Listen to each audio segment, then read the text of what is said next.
এবার আল্লাহ তাআলা বলে, বান্দারে আমার ইবাদত কর, আমার গোলামি কর, নাফরমানি করিস না। আর নাফরমানি কইরা কই যাবি? এই দুনিয়া ছাইরা কোথাও যাইতে পারবি না। আছে যে আল্লাহ ঠিক আছে, আপনার দুনিয়াতে আমরা থাকবো না, আমরা মঙ্গল গ্রহে যারা বাস করব। আছে না কিছু নাস্তিক, আল্লাহ আপনার দুনিয়াতে থাকবো না, আমরা বুধ গ্রহে যাবো গা, আমরা বিশ্বতে যাব, আমরা চাঁদে যাব, আপনার দুনিয়াতে থাকবো না। আল্লাহকে এটাও পারবি না, আমি আল্লাহ আসমানের দরজাগুলো লাগাই দিছি। সুবহানাল্লাহ। উপায় নাই, উপায় নাই, উপায় নাই। এই দুনিয়ায় বাঁচতে হলে, এই দুনিয়ায় থাকতে হলে আমার হুকুম, আমার ইবাদত ছাড়া তোদের কোনো উপায় নাই, কোথাও যেতে পারবি না। ঠিক কিনা বলে? আমার কাছেই তোদেরকে ফিরে আসতে হবে। সুম্মা ইউমীতুকুম, তোরা ছিলি মৃত, সুম্মা ইউহয়ীকুম, আমি আল্লাহ তোদেরকে জীবিত করেছি।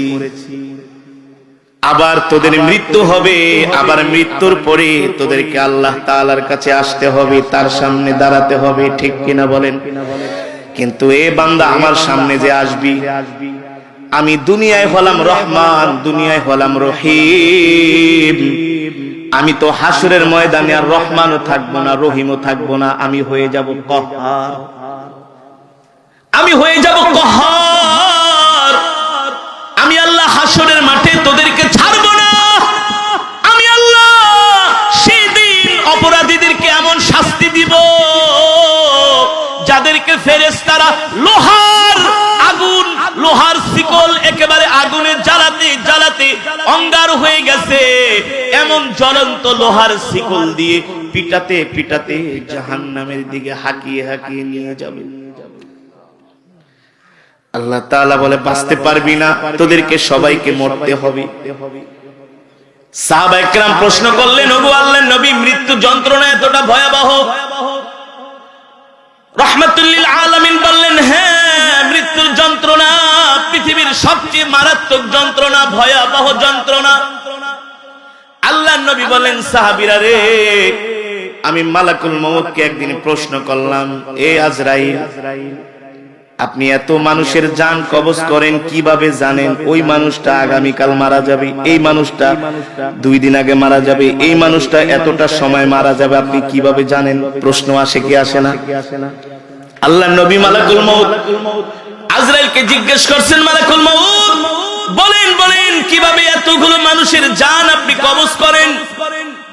কিভাবে আপনি নির্ণয় করেন ওই মানুষগুলো আজকে মারা যাবে, আগামীকাল মারা যাবে, পরশু মারা যাবে, তার পরের দিন মারা যাবে, কিভাবে জানেন? রাসূলের হাদিস, আল্লাহর নবী বলেন, মালাকুল মউত আমাকে বলেছে, আরশে আজিমে আল্লাহ তাআলার একটা কুদরতি গাছ আছে। কি আছে? ওই গাছের মধ্যে কোটি কোটি পাতা আছে, এমন গাছ। ওই গাছের প্রতিটা পাতায় পাতায় এক একজন মানুষের নাম লেখা আছে। সুবহানাল্লাহ। আর আস্তে কোন সুবহানাল্লাহ। সে কতটুকুন রিজিক খাবে সেটা লেখা আছে, জাস্ট একটা ফাইল, একটা ফাইল। সে কতদিন বাঁচবে সেটাও লেখা আছে, কয়টা সময় তার মৃত্যু হবে সেটাও লেখা আছে। আল্লাহর কোরআন তো সে কথাই বলছেন, কোন জায়গায় মরবে সেটাও লেখা আছে। আরে আপনার বাড়ি বাংলাদেশে, গেছেন সৌদি আরব, সেখানে হজে মারা গেছেন, আপনার দেশের মানুষ তো দেশে মরার কথা, সৌদিতে কেন আপনি ইন্তেকাল করলেন? কারণ কি? আল্লাহ তাআলা আপনার মৃত্যু বাংলাদেশে লেখে নাই, সৌদি আরবে লিখে রেখেছে। যে কোন উসিলায় আল্লাহ তাআলা আপনাকে সেখানে নিবে।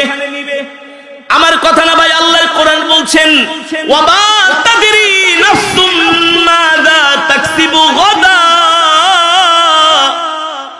ওয়া মা তাদরি নাফসু বিআই আরদিন তামুত। আল্লাহ তাআলা বলেন, নবী, দুনিয়ার মানুষ জানে না আগামীকাল সে কি খাবে, জানে কি? আল্লাহ বলতেছেন, এ দুনিয়ার মানুষ, তুমি জানো না আগামীকাল তুমি কি খাবা, জানেন কি? বলতে পারেন, হুজুর না না না, আগামীকাল সকালবেলা আমি রুটি খাবো, ডিম খাবো, পান্তা ভাত খাবো, ইলিশ মাছ খাবো। না না না, রাত্রিবেলা ঘুমাইছেন, হঠাৎ করে বুকের ভিতরে একটু আছর মারছে, রুটি ডিম পান্তা ভাত তো দূরের কথা, আপনাকে নিয়ে গেছে সরাসরি সরোয়ার্দী স্কয়ার মেডিকেল।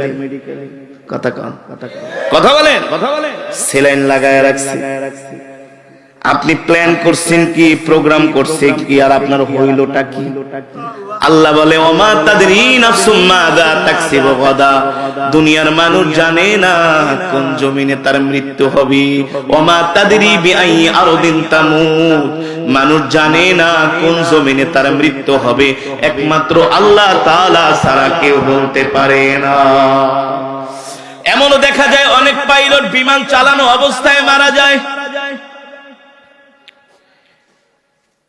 একটা বিমান মালয়েশিয়া থেকে কানাডা যাচ্ছেন, কানাডা 42,000 ফিট উপরে বিমানটা ঘন্টায় প্রায় 1,500 কিলোমিটার গতিতে চলতেছে। মালয়েশিয়া এয়ারলাইন্স, প্রত্যেকটা বিমানে 2 জন করে পাইলট থাকে। কয়জন? বিমান ক্রুরা এসে তাকে ব্রেকফাস্ট দিয়ে গেছে, স্যার ব্রেকফাস্ট খান। ওই পাইলট চেয়ারের মধ্যে ঘুমাচ্ছেন। বিমানের ক্রুরা মনে করেছিল, বিমানের বয়রা মনে করেছিল স্যার তার ডিউটি শুরু হবে আর 2 ঘন্টা পরে, হয়তোবা এই জন্য তিনি রেস্ট নিচ্ছেন, একটু আরাম করছেন। আরেকজন পাইলট বিমান চালাচ্ছে হেড কন্ট্রোলের সাথে, সে সার্বক্ষণিক যোগাযোগ রাখছে। নাস্তা দেয়, খায় না, খায় না, খায় না, খায় না, খায় না, আধা ঘন্টা 1 ঘন্টা পেরিয়ে যায়, খায় না। বিমানের ক্রুদের সন্দেহ হলো একটু পরেই তো স্যারের ডিউটি, স্যার একটু রেস্ট নিচ্ছেন। অপর বিমান ক্রু যায় বলে স্যার ব্রেকফাস্ট আপনার সামনে, ব্রেকফাস্ট করে নেন। আর কি কি খাবেন বলেন? স্যার আর কথা বলে না। ওই যে বিমানের সিটের মধ্যে হেলান দিয়া স্টক করে সেখানেই সে মারা গেছে।